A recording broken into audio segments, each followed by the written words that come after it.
Merci, c'est gentil et merci pour cette ronde intéressante sur le soft power où on aimerait tout de suite enchaîner aussi de, de parler de ça, mais on va parler de hard and soft power dans le contexte du féminisme avec cette groupe d'intervenants voilà, on amène anime cette ronde avec Ariadna. Très bien.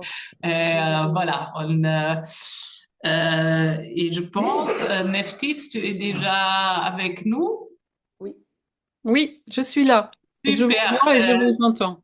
très bien. Ariadna, si tu es d'accord, on va Oui. tout de suite commencer avec Neftis, avec laquelle on a partagé aussi tout le travail autour de la cartographie avec Philippe Rekatchevitch qui est déjà intervenu dans un panel hier soir. Et là, on touche une question qui te tient à cœur et sur laquelle tu as publié un très beau livre sur la question spatio-temporelle, de la cartographie des femmes en ville. Mais j'espère tu nous expliques un peu plus cet imago mundi le volet sur lequel tu au minimum annoncé dans le programme, mais il y a Hmm. plusieurs volets sur lesquels tu pourrais euh, Oui, c'est vaste. contribuer. C'est très vaste. Merci à toi, merci de l'invitation et merci pour toutes ces contributions tellement intéressantes et tellement nécessaires.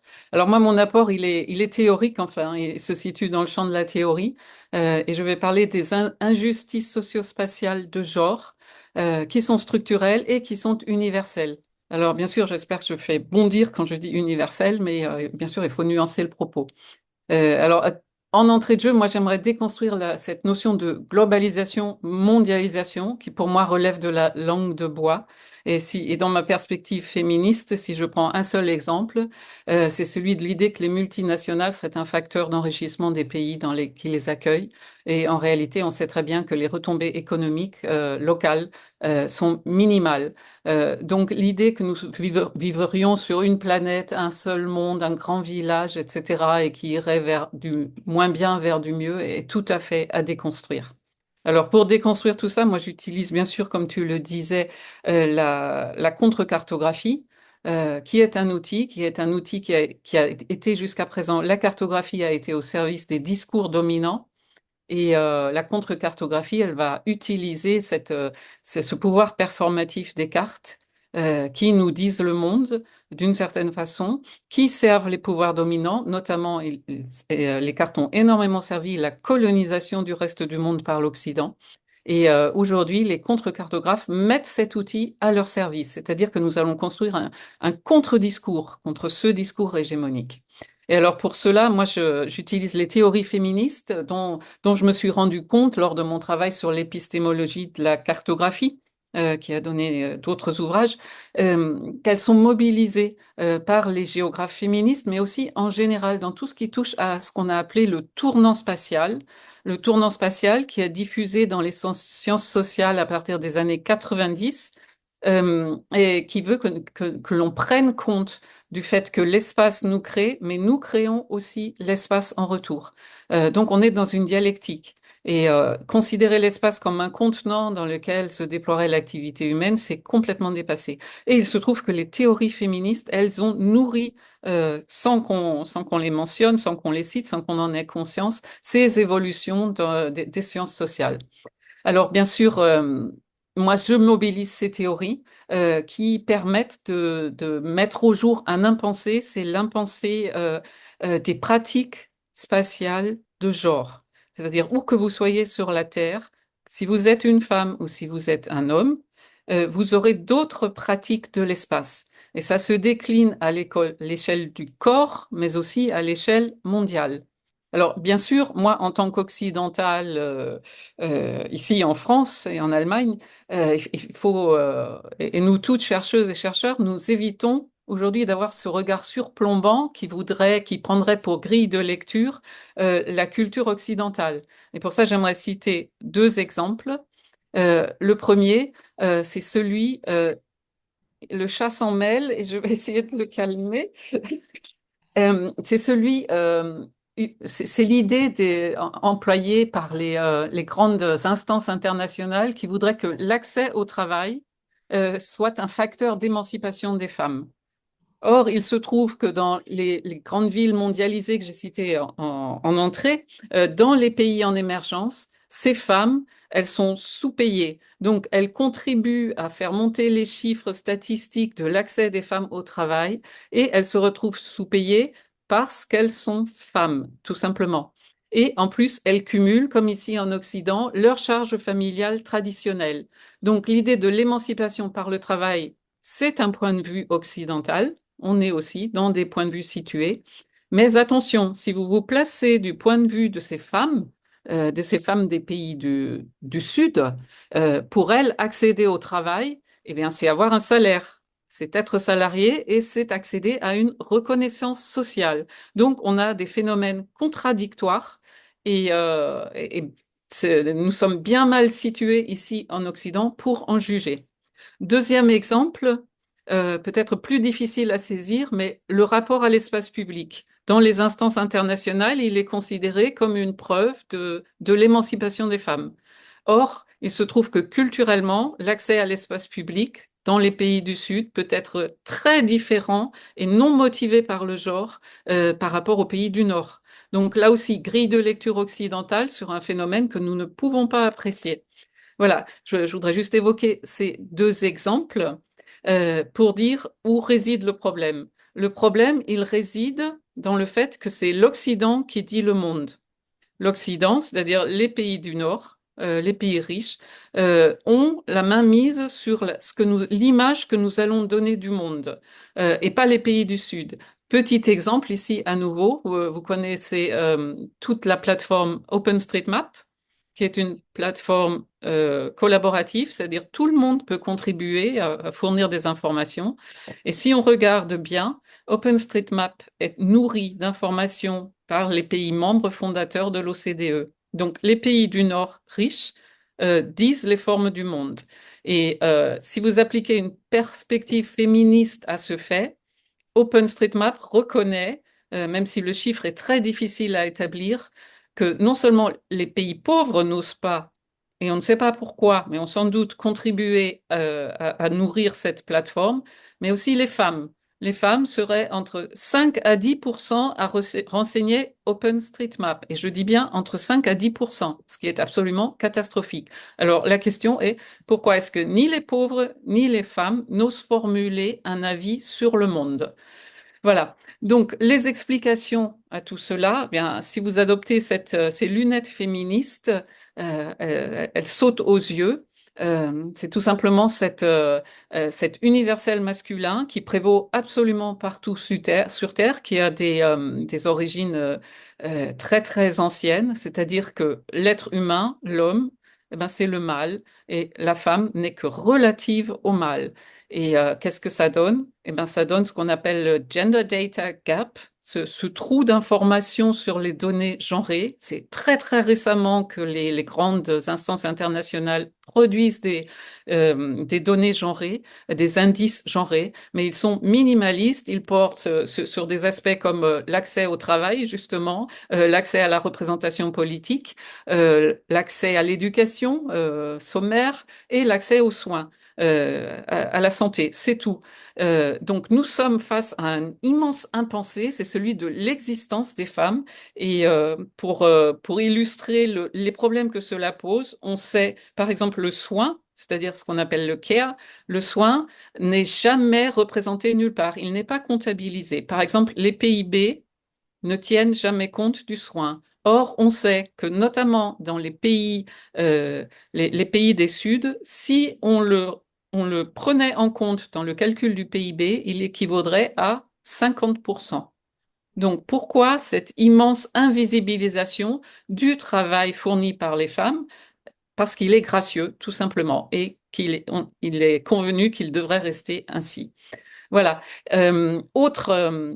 Autre explication, bien sûr, mais c'est à la fois une cause et un effet, mais c'est le capitalisme patriarcale. Donc, il est connu que le capitalisme se nourrit de ce travail gracieux fourni par les femmes. On dit qu'elles contribuent à la production, en fait, à la reproduction de la force de travail qui va pouvoir permettre l'enrichissement de certains au détriment des autres et que ainsi elles prennent part involontairement à leur corps défendant à cette production. Donc, il va affecter les pays du Nord autant que les pays du Sud.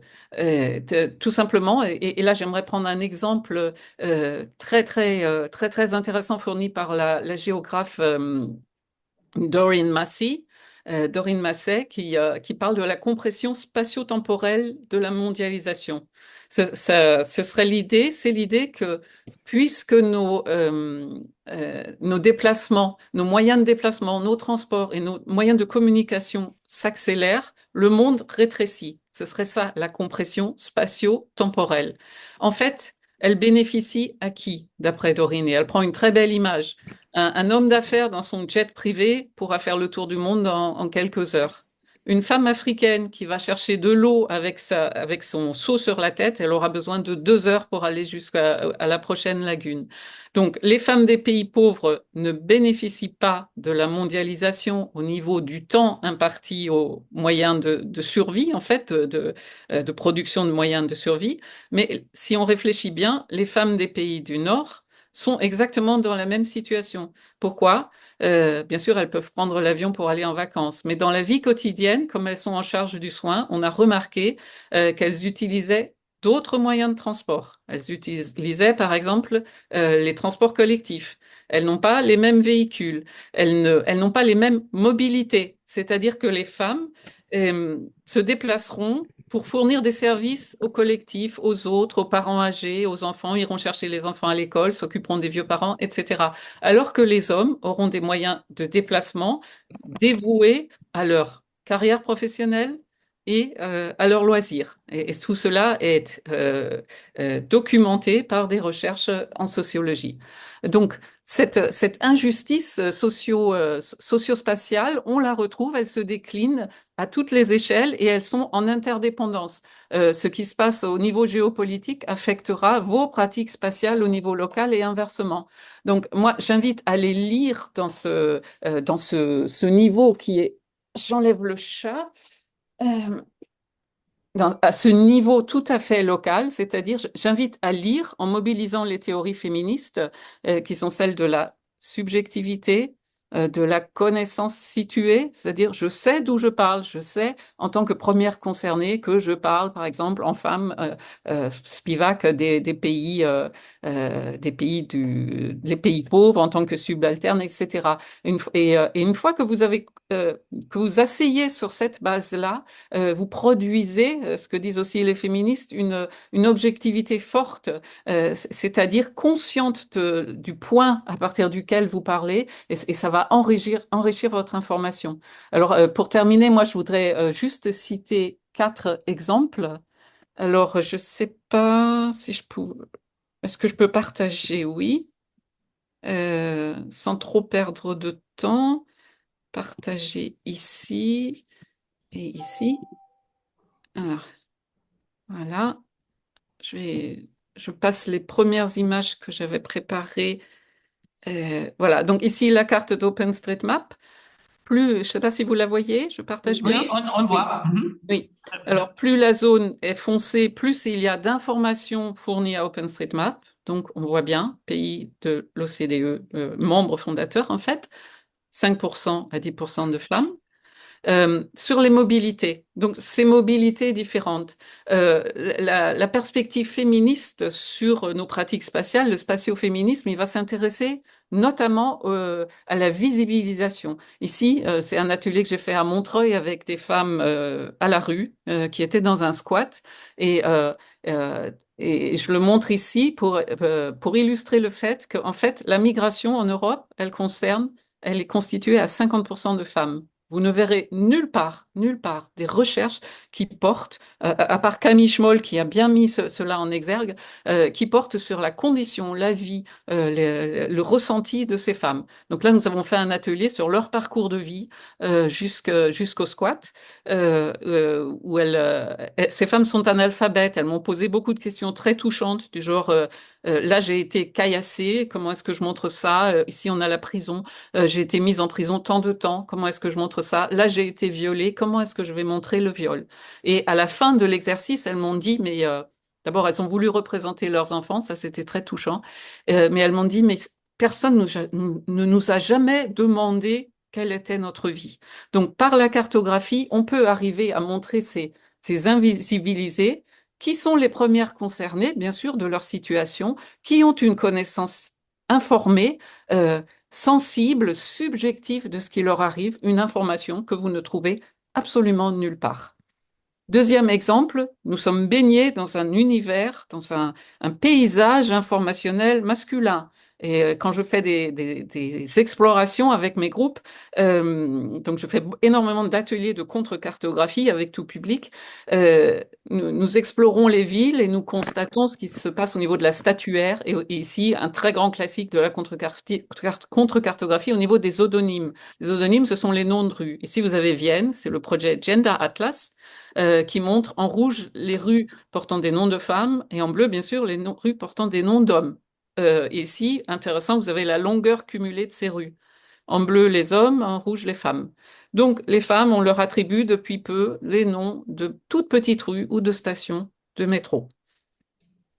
Et un phénomène universel, lui aussi, comme cette présence masculine, accaparement masculin de l'espace, ben c'est la violence. Et là, vous avez l'incroyable projet Harasmap. Ils avaient ici une carte du Caire, pardon, du Caire, en Égypte, Cairo, qui montre quoi? Qui est une plateforme de signalement des violences. Donc, le continuum des violences, ça va de la remarque déplacée au viol, au féminicide. Et ici, cette plateforme, elle invite à signaler les endroits au Caire où les femmes ont été victimes d'agressions. Vous pouvez le faire en tant que témoin, vous pouvez le faire en tant que victime. Et après, il y a tout un accompagnement psychologique parce que c'est très, très difficile d'aller témoigner dans un commissariat qui, de toute façon, et c'est dans tous les pays du monde, hein, ce n'est pas culturel, c'est structurel, c'est patriarcal et structurel. Les femmes auront beaucoup de mal à témoigner de ce qu'elles ont subi. Et ce modèle de Harasmap s'est diffusé dans différentes villes du monde. Autre exemple, euh, oui, c'est le dernier. Ben voilà, une carte des iconoclastistas de Buenos Aires. Il s'agit ici de visibiliser le rôle des femmes dans l'agriculture mondiale. Donc là, on a une projection Gall-Peters qu'on a mis sur la tête. Ça, c'est la projection utilisée par les ONG du développement qui montrait les tailles effectives relatives des continents pour mettre en avant le besoin des Nords d'aider les Suds. Dans quelle mesure les aident-ils et tout est-il pris en compte? Apparemment, l'agriculture, non, puisque les femmes sont en fait celles qui sont au champ, avec beaucoup moins de propriété foncière que les hommes, avec beaucoup moins de bénéfices des budgets de soutien justement de ces grands organismes qui iront de préférence aux hommes ou seront captés d'une façon ou d'une autre.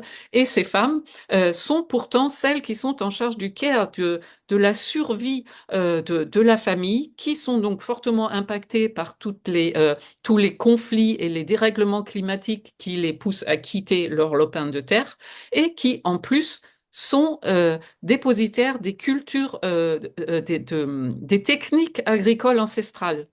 Elles sont aussi aux avant-postes des luttes justement pour préserver leur espace de vie. Oh, Voilà, merci beaucoup, je Lefty. termine là-dessus. Voilà. Merci à vous.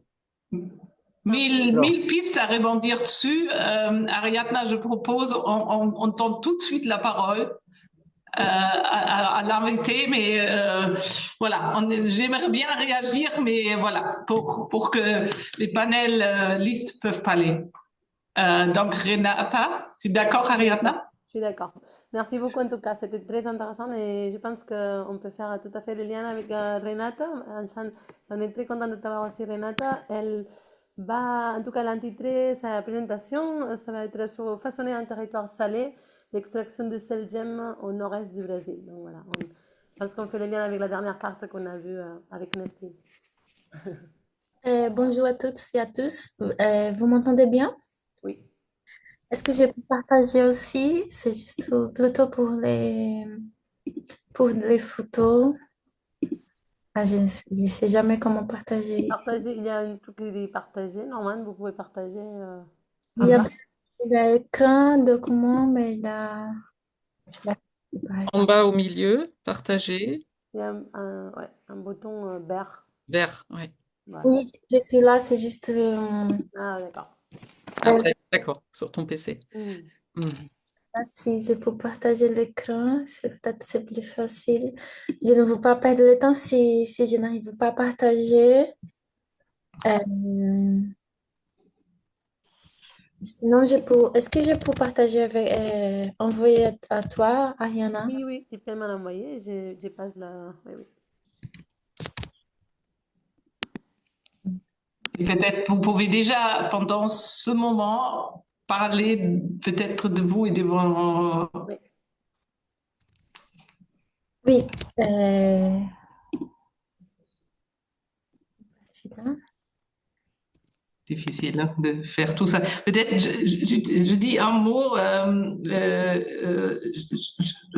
Il y a cette criminalisation, ou comment dire, cette squat à Montreuil, ces 100 femmes, ils étaient expulsés à la suite avec des bébés, des mineurs, etc.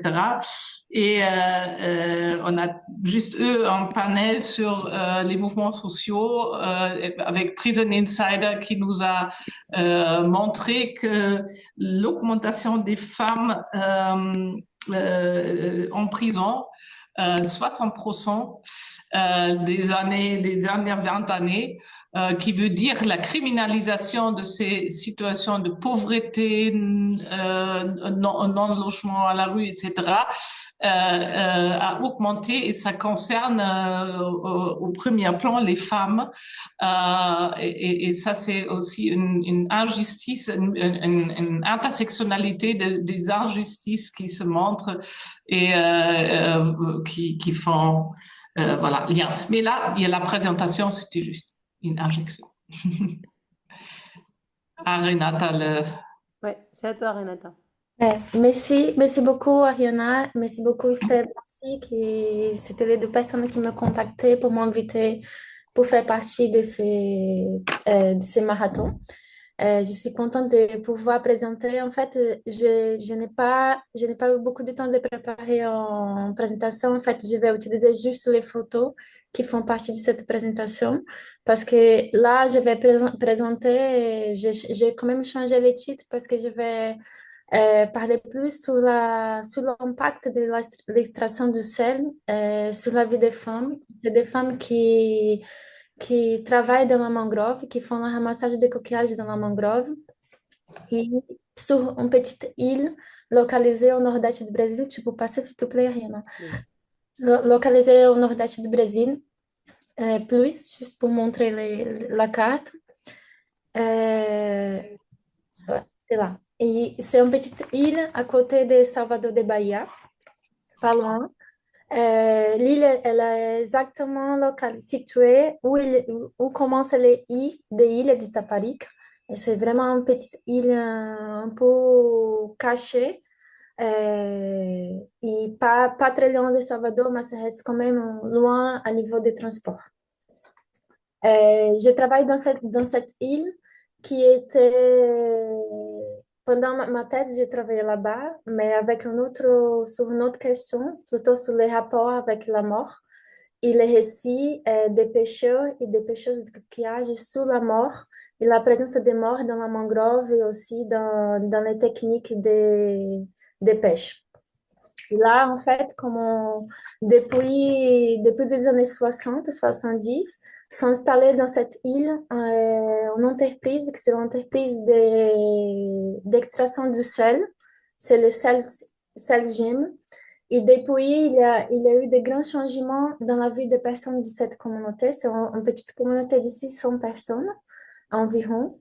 Et il y a eu des grands changements par rapport à l'arrivée de l'entreprise et le début d'extraction du sel. Moi, j'ai divisé ma présentation en trois parties. Je vais essayer de faire vite. On peut rester sur cette photo, Rihanna, s'il te plaît. Ok, ça marche. Je vais essayer de faire vite, juste pour donner des pistes pour faire un débat si on aura du temps. En fait, je vais faire en premier une introduction sur l'extraction du sel. Ensuite, je vais expliquer comment se façonne un territoire que moi, j'ai décidé d'appeler des salés, un territoire salé. Et en troisième temps, je vais parler sur les femmes ramasseuses de coquillages qui vivent avec le sel. Je commence avec une petite vignette ethnographique. Je suis arrivée un jour pour parler à la première fois avec les gens qui font partie de l'entreprise. J'étais reçue pour une femme qui était ingénieure de mines et elle m'a expliqué un peu comment ça marchait pour l'extraction du sel. En fait, le sel, il n'est pas, c'est pas la production du sel comme on connaît en Guérande. Par exemple, c'est plutôt des sels mais les sels c'est des roches de sel qui sont au-dessous du sol. Et là, pendant cette visite, elle m'a montré une pierre du sel qui, selon elle, c'était un exemplaire unique de l'extraction du sel, du sel gemme. Et ça montrait aussi, en fait, comment cette paire qu'elle m'a montré que c'était sous un plastique pour éviter les contacts avec l'humidité. Elle a dit, en fait, c'est comme c'était un grand cadeau qu'elle m'a montré, qu'elle a gardé dans son armoire, comme c'est un exemple par rapport à ce que l'entreprise fait sur l'île de Matarandiba. Et pour moi, c'était très marquant, c'est regarder ce père. Elle fait partie aussi des slides. Je pense qu'elle est plutôt dans les premières photos. Ah, il y en a. Euh, dans les premières photos plus haut. Et c'est celui-là. Elle est là. C'est le père en plastique, qui c'est plutôt en bas. Et elle m'a montré ça en disant, voilà, c'est ça qu'on extrait depuis les années 60, 70 sur cette île. C'est plutôt en bas, s'il te plaît. C'est là, avant la carte. Oui, Hmm. c'est là. Et en fait, pour moi, c'était montrer quelque chose qui fait partie de l'invisibilité des vies des personnes. Parce que les sels sur cette île, elle est extraite à 1200 mètres et on ne voit jamais les sels. On ne voit jamais cette production de sel. Et ça s'écrit beaucoup de questions par rapport aux gens qui font partie de la communauté en disant qu'est-ce que cette entreprise, qu'il y a beaucoup d'argent, faire sur ce territoire, qu'est-ce qu'elle va extraire dans ce territoire. Et là, il y a quand même cette invisibilité du sel, même s'il est omniprésent dans la vie des personnes, il n'est jamais visible et il n'est jamais touchable de toute façon pour les gens qui font l'extraction, parce que l'extraction, elle est faite, c'est des mines, mais ce pas des mines qui sont accédées pour les personnes, c'est des machines qui vont extraire ces sels. Et après, ce sel va être mélangé avec de l'eau avec beaucoup de pression pour essayer d'élever le sel. Et le sel va circuler sur les tuyaux. Et tu peux passer plus en bas. Et le sel il va circuler sur les tuyaux. Et ces tuyaux, ils font partie de la vie quotidienne des personnes de Matarandiba. C'est les tuyaux, c'est les pipelines, en fait, qui font partie des vies des personnes. C'est les tuyaux qui traversent l'île.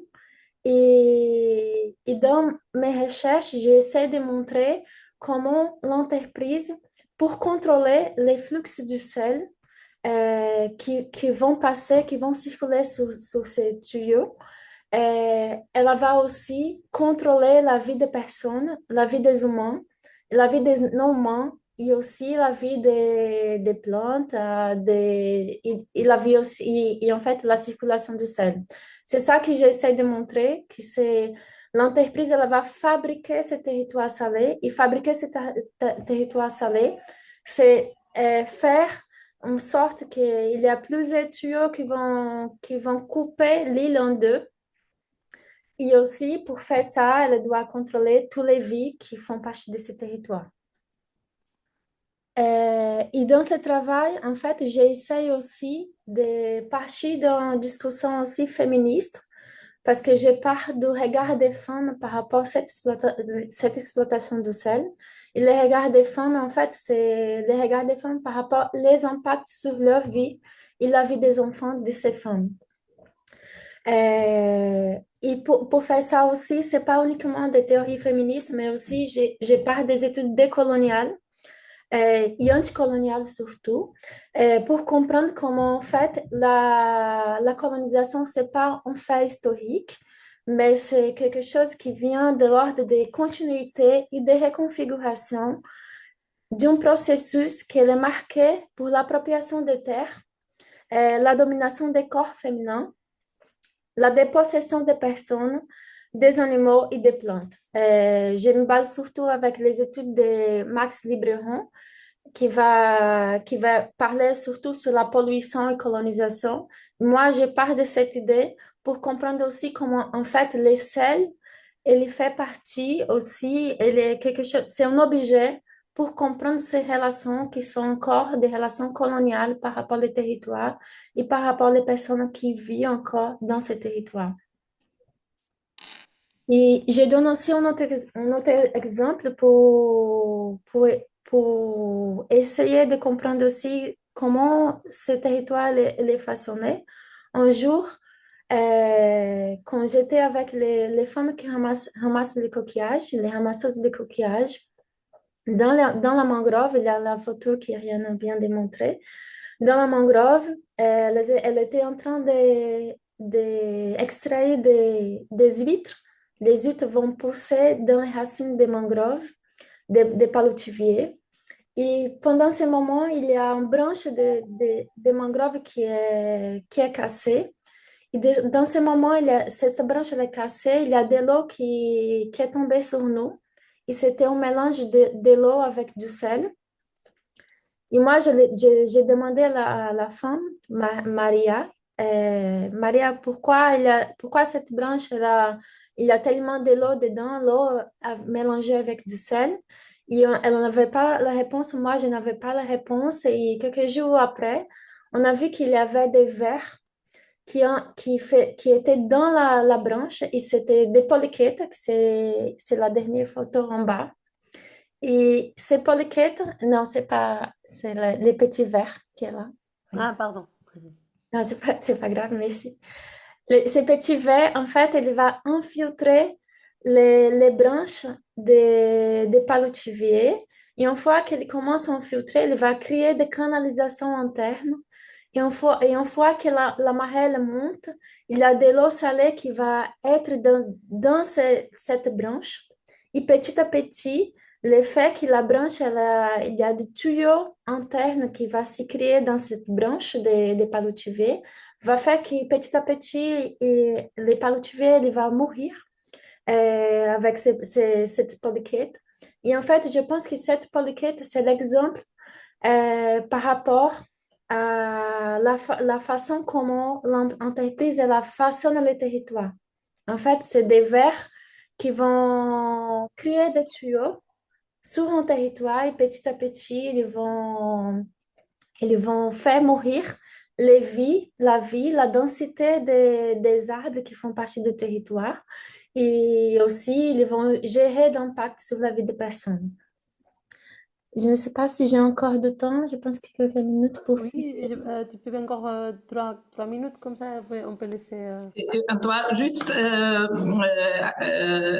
faire très court parce que Andressa doit partir malheureusement et pour ça on peut revenir peut-être après, mais peut-être une phrase finale et Ok.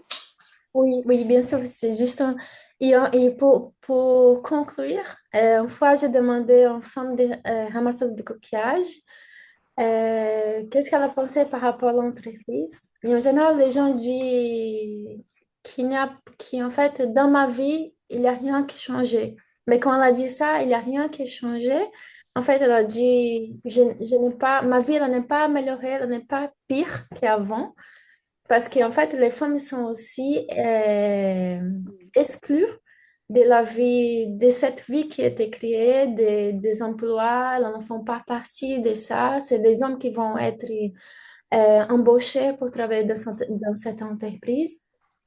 Mais elle m'a dit un truc que j'ai trouvé super intéressant, c'est quand j'ai demandé qu'est-ce qu'ils font ici, elle m'a dit, ils ne font que tirer le nourrisson de la terre, prennent la force et le soutien de la terre, c'est-à-dire sa vitalité. Et c'était un peu ça qu'elle a expliqué en fait comment le fait qu'il y a des trous qui vont faits sur les sous-sols va affaiblir la terre et elle a raison parce qu'il y a eu quand même des problèmes qui sont associés à ça. Et le fait qu'il a l'entreprise qui va embaucher des enfants de ces femmes ramasseuses de coquillages, c'est des hommes, des garçons qui vont travailler et les femmes vont continuer à ramasser des coquillages, les petits enfants, les petites filles aussi vont continuer à ramasser des coquillages, les hommes vont travailler. Il y a aussi tout un surcharge sur la vie des femmes qui vont être les mères des ouvriers du sel, mais jamais vont être des ouvriers du sel.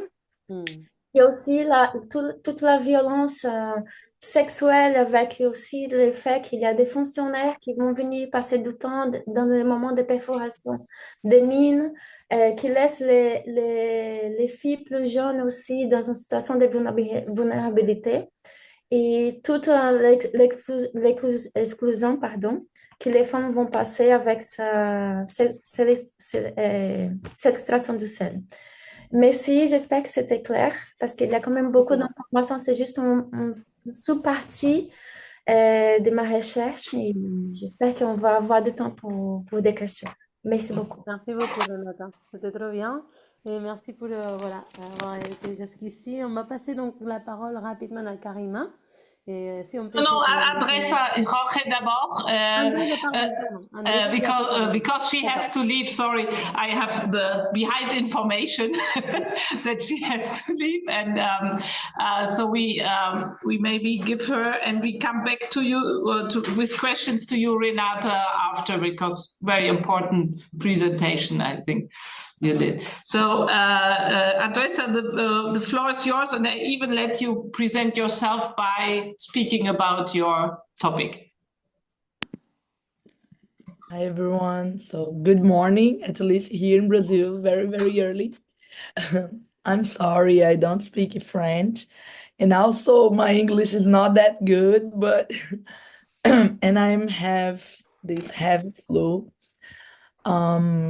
But I am super thankful to be here and I put my effort to speak in English aloud about my research. So I hope everyone can understand me.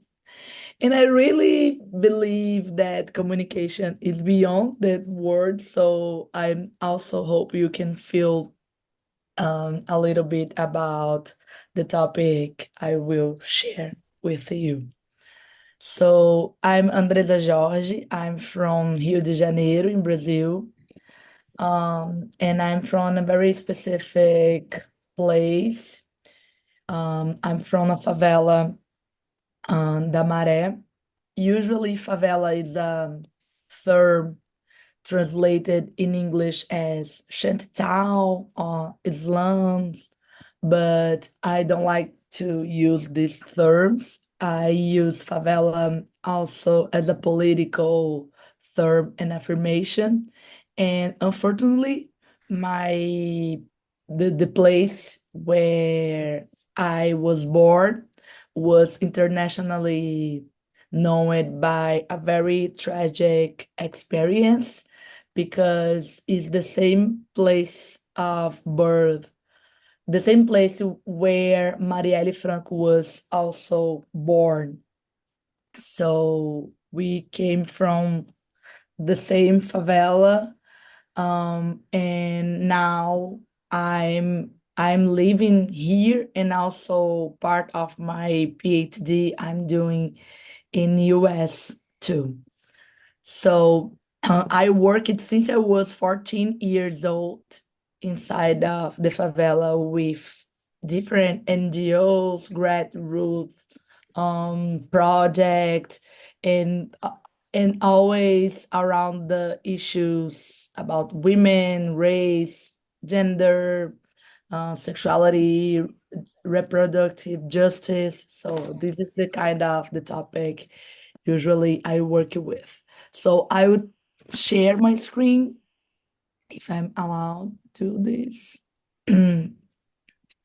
So I will try be briefly about this concept because today my intention is share a little bit about the concept present in my book.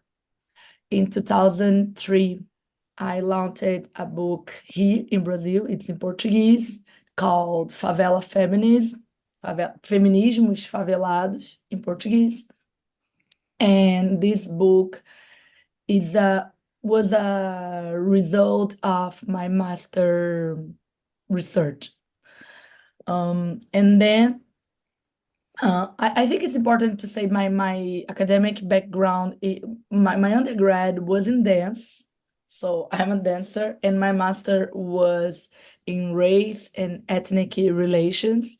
And now my PhD is in cultural studies. So usually my research is about the social themes, but very connected with the art and performance and movement, and not just as a methodology, but also as the theory and everything. So Favela Feminism as a book, as a concept, raised from this environment with the art, performance, living, walking together in some sense. So the central idea present in this book was try to understand this category of feminism first, as a lot of movement, feminist movement was one more attempt to destroy this universal category about women, and how we can not just add one more word, but also provoke a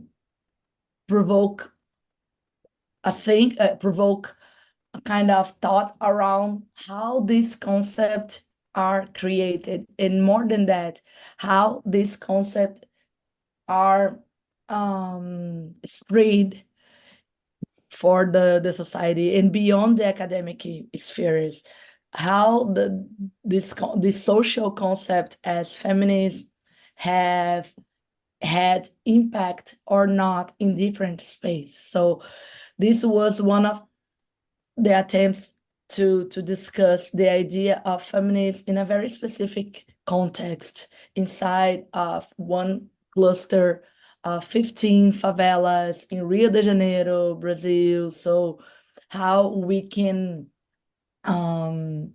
move some crystallized ideas around be women with different repertoire or different reference about be women. So this was the first idea. And in the very beginning of the book, in the introduction, I said this both word from the title, favela feminism, is not a good word, and in different sense. And one of the objective of the book, it's how we can change this meaning around this word. And for example, feminism was a word created to engage, to include the women in a struggle for right, for advocating equal right between women and men, and more than that, represent a collective struggle. But with the pass of the years, we felt how this concept failed in include different perspective of be women. And in other hand, favelado it's a adjective constructed at the beginning to produce stereotype, stigma around people from favelas, and very connected with negative things.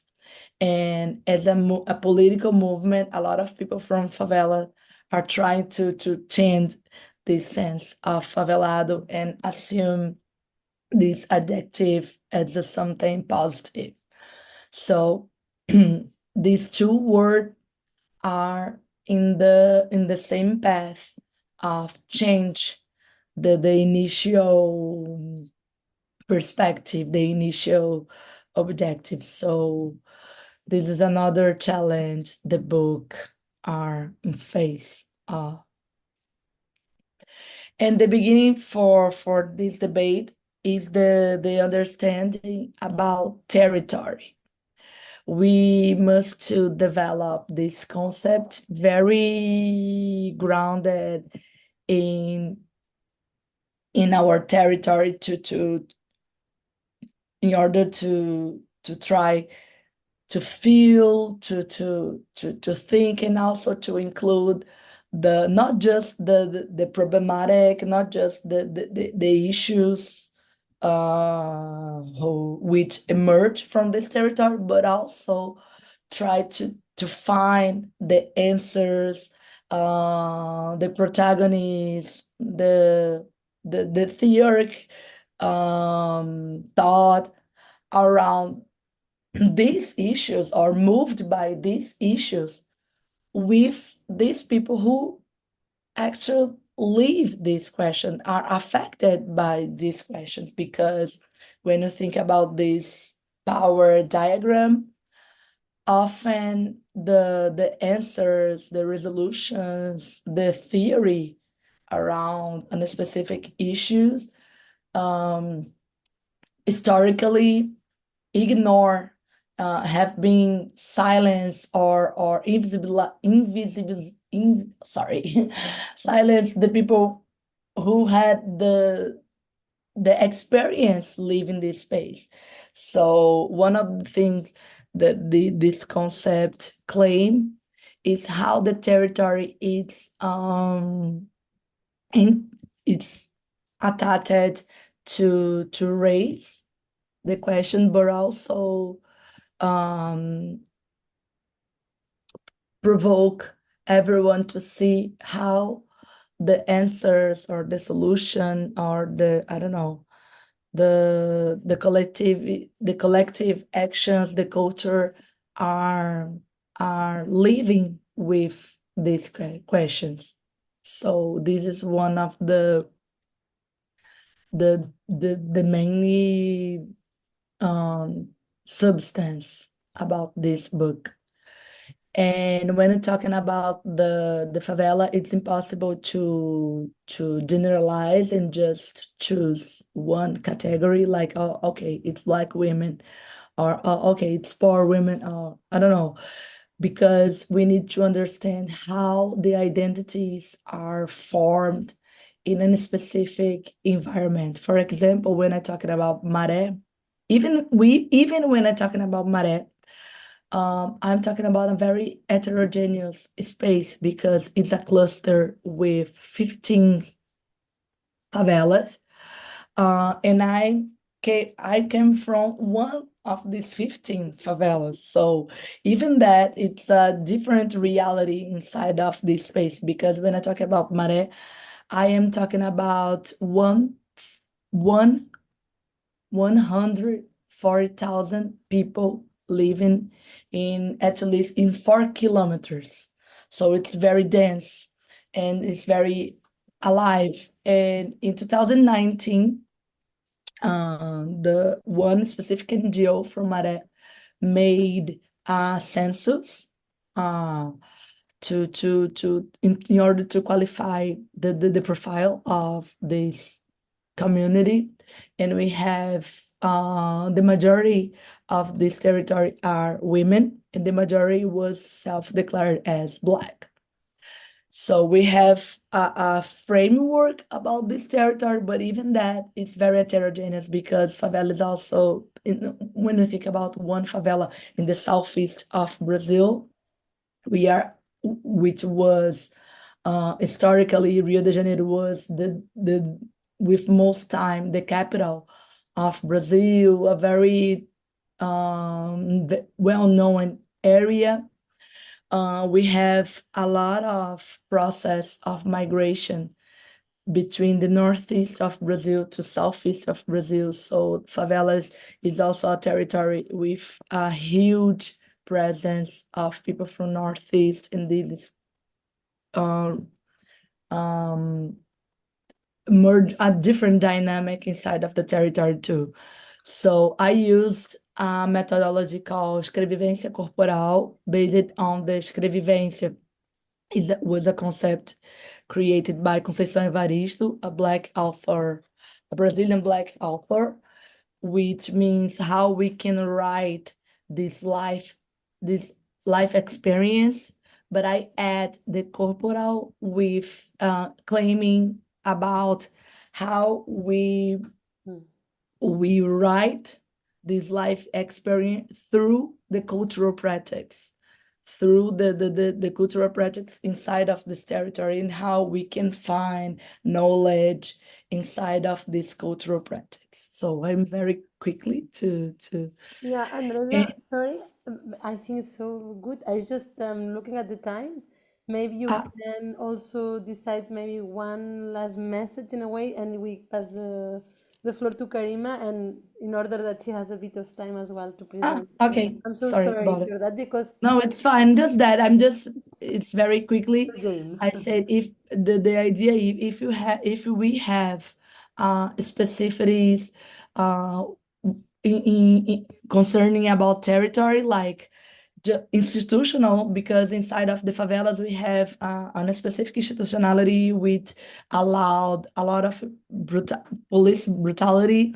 So we need specific answers for this territory. If you have a specific oppression, we also have a specific answer to these oppressions too. And I work with this duality about resistance, struggle through the art. So the book talking about that and the path I used. And thank you for the opportunity, and sorry for being that long. No, don't sorry because it's about the time that we have. It's very, very, very interesting what you shared. Thank you very much. And I think, Karima, we can give you the floor, and let's give. We will be eating a bit 5 minutes from the next session, I think. Yeah. Karima, you are here? Very good. I think the body and space is a very shared, and the dance is a shared topic, even if we go to a completely other part of the world. You are muted, Karima. We cannot hear you. You need to switch on the micro.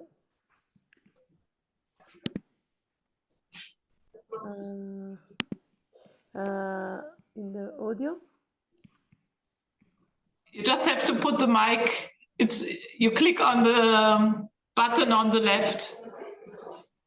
We don't hear you, Karima.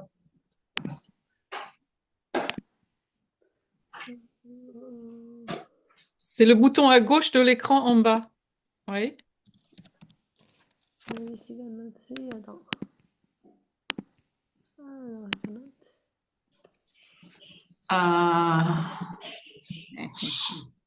Malheureusement, on ne peut rien faire. Karima, c'est le bouton à gauche. Apparemment, elle essaye. C'est haut-parleur, vos haut-parleurs peut-être?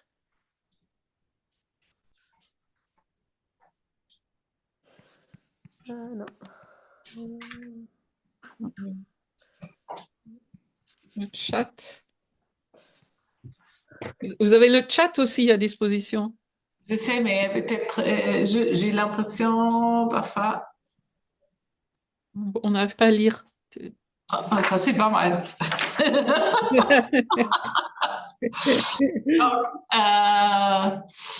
qu'est-ce qu'on peut faire pendant ce temps?